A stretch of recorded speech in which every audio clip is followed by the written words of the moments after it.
1. A principal candidate is designing a professional development session for teachers. Which adult learning strategy is most effective to promote real instructional change? A. Extended lectures. B. Collaborative problem solving tied to classroom data. C. Mandatory video watching. D. Reading policy documents silently. 2. During teacher observations, which evaluation practice ensures the highest reliability? A. Scoring based on personal preference. B. Using a standardized rubric aligned with district criteria. C. Allowing teachers to self-evaluate only. D. Giving general comments without scoring. 3. When mentoring new teachers, which action aligns best with instructional leadership standards? A. Telling teachers exactly what to do in all situations. B. Modeling high-impact instructional strategies with guided reflection. C. Focusing only on lesson plan corrections. D. Avoiding classroom visitation to reduce stress. 4. In curriculum development, what must a principal candidate prioritize to ensure alignment with state standards? A. Popular teaching trends. B. Teacher preference alone. C. Vertical and horizontal curriculum alignment. D. Eliminating assessments to reduce workload. 5. What communication approach best supports conflict resolution between staff? A. Speaking rapidly to conclude the conversation. B. Active listening and reframing concerns objectively. C. Avoiding the topic altogether.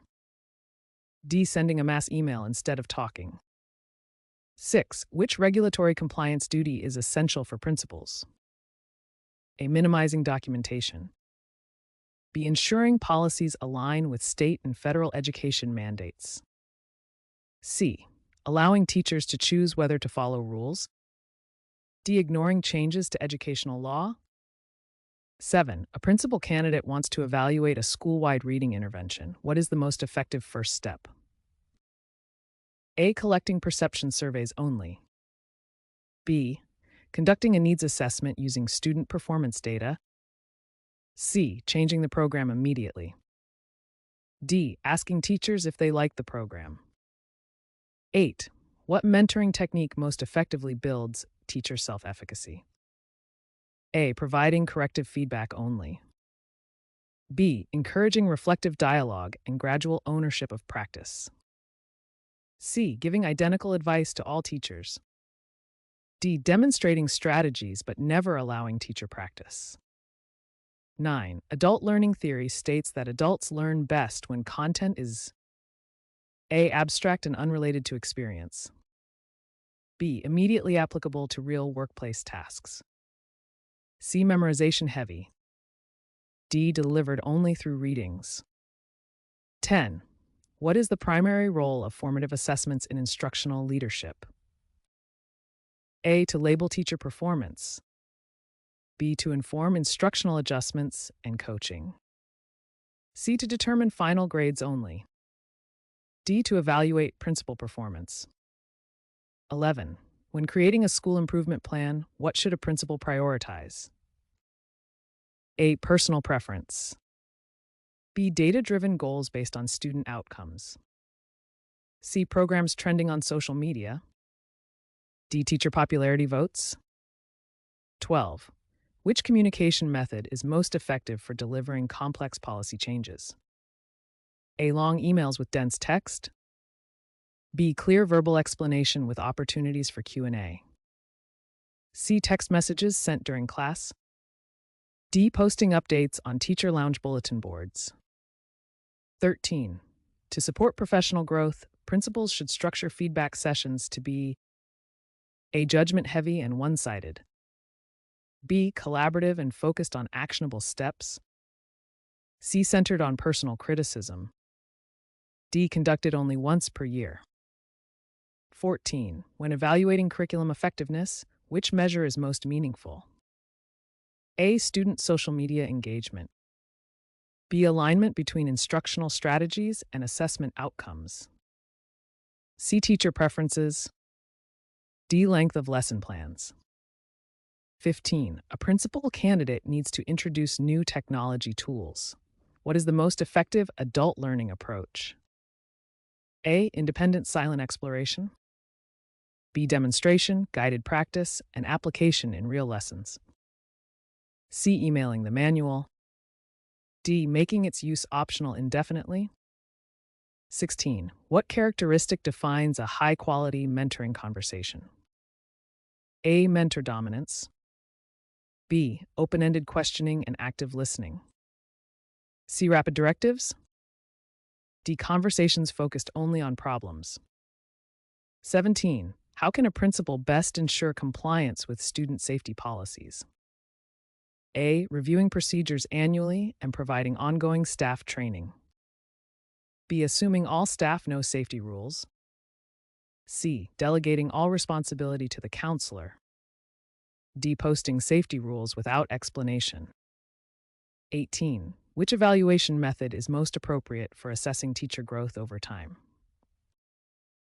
A. One-time observation. B. Multiple observations with reflection cycles. C. Student attendance only. D. Peer gossip. 19.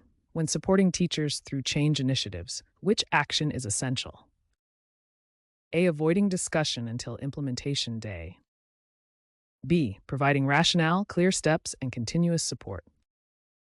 C. Mandating changes abruptly. D. Allowing staff to ignore implementation. 20. What is the principal's role in fostering a positive school culture? A. Remaining uninvolved. B. Modeling professionalism and promoting collaborative relationships. C. Enforcing rules without explanation. D. Allowing conflict to go unresolved. 21. In constructing professional development, why is needs assessment critical? A. It reduces principal workload. B. It ensures PD targets actual gaps in instructional practice. C. It determines teacher popularity. D. It eliminates the need for follow-up. 22. When evaluating communication effectiveness, which method gives the most accurate insight? A. Counting number of emails sent. B. Gathering feedback on clarity and impact. C. Tracking meeting duration. D. Avoiding feedback collection. 23. To meet regulatory expectations, principals must prioritize A. Consistent data reporting and accurate record keeping. B. Verbal reporting only. C. Minimizing documentation. D. Ignoring mandated timelines. 24. A principal candidate must evaluate a mentoring program. Which indicator provides the strongest evidence of program effectiveness? A. Number of meetings held. B. Teacher performance improvement and retention data. C. Mentor popularity. D. Length of mentoring sessions. 25. What is the most effective strategy for leading difficult conversations? A. Avoiding the topic. B. Using transparent communication and focusing on solutions. C. Blaming individuals. D. Speaking aggressively. 26. Which curriculum design strategy enhances instructional coherence? A. Random content placement. B. Backward design using clear learning outcomes. C. Assigning more worksheets. D. Avoiding assessments. 27. How can a principal support continuous teacher learning? A. Isolated workshops with no follow-up. B. Ongoing coaching cycles and collaborative learning communities. C. Ending PD after one session. D. Minimizing teacher collaboration.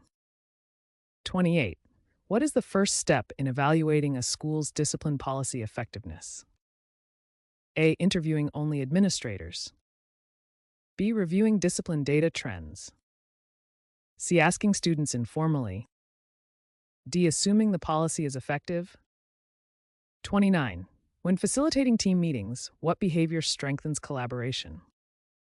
A. Dominating the discussion. B. Ensuring all voices are heard through structured protocols.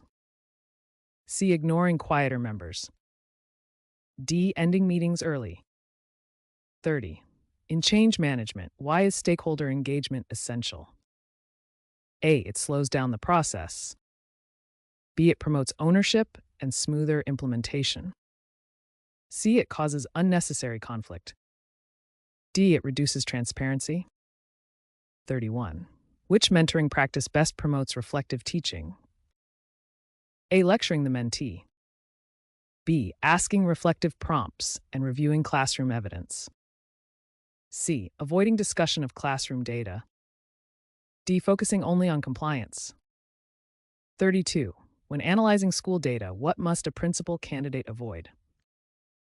A. Triangulating multiple data sources.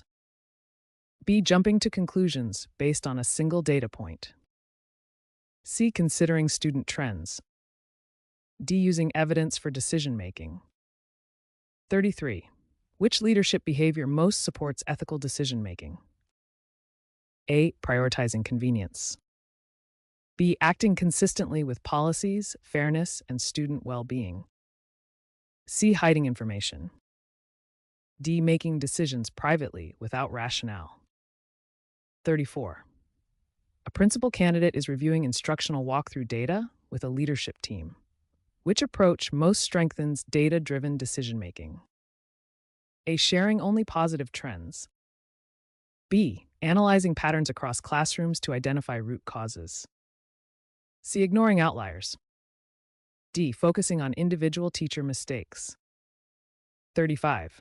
When designing a mentoring plan for struggling teachers, which component is most essential for sustained improvement? A. One-time corrective conversation. B. A structured coaching cycle with goal setting, modeling, and reflection. C. Peer evaluation only. D. Providing resources without follow-up. 36. A principal candidate must communicate an upcoming policy shift affecting instructional time. Which communication strategy best ensures staff understanding and buy-in? A. Sending a long email with technical language. B. Hosting a meeting that explains the rationale, outlines changes, and invites questions. C. Posting the update on the bulletin board. D. Informing only grade-level chairs.